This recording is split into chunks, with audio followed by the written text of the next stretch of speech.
Savez-vous que les gants chirurgicaux, ces fameux gants qu'on pourrait croire indestructibles, sont nés d'une histoire d'amour?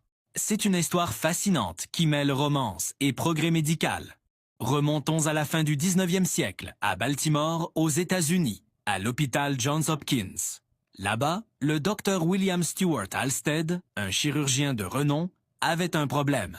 Sa future épouse, Caroline Hampton, était l'une de ses infirmières de bloc. À cette époque, on utilisait des antiseptiques très puissants comme l'acide phénique pour se désinfecter les mains. Malheureusement, Caroline souffrait d'une terrible irritation de la peau à cause de ces produits. Ses mains étaient constamment abîmées. Par amour et pour la protéger, le docteur Halsted a eu une idée de génie. En 1889, il a contacté la Goodyear Rubber Company et leur a demandé de fabriquer des gants très fins et souples en caoutchouc. L'objectif était simple, créer une barrière pour protéger la peau de Caroline, et ça a marché.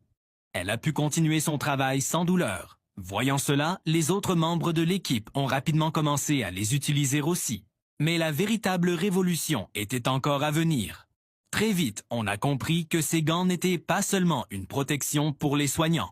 Un élève du docteur Halsted a remarqué quelque chose d'incroyable. Les patients opérés par des équipes portant des gants avaient beaucoup moins d'infections post-opératoires. Les gants agissaient comme une barrière stérile, empêchant les microbes de passer du chirurgien au patient. L'idée de l'asepsie était née. L'utilisation des gants en caoutchouc s'est alors généralisée, même si cela a pris du temps.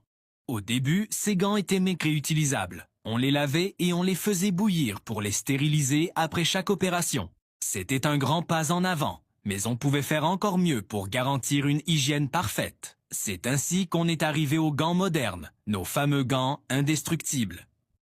Plusieurs innovations majeures ont marqué cette évolution. D'abord, en 1975, on est passé aux gants à usage unique. Fini le risque d'une mauvaise stérilisation. C'était une étape clé pour maximiser la sécurité. Puis, dans les années 1990, une nouvelle matière a tout changé, le nitrile. Ce matériau est une petite merveille. Il est 3 fois plus résistant à la perforation que le latex, offre une bien meilleure protection contre les produits chimiques et, surtout, il est hypoallergénique. Fini les allergies au latex qui touchaient de nombreux soignants. Aujourd'hui, quand on parle d'un gant indestructible, on pense souvent à ces gants en nitrile de haute qualité.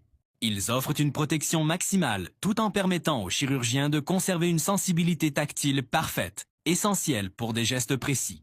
Voilà comment un simple cadeau, un geste d'amour d'un chirurgien pour sa fiancée, a donné naissance à l'un des outils les plus importants de la médecine moderne, protégeant des millions de vies chaque jour. Si cette histoire vous a plu, n'oubliez pas de liker.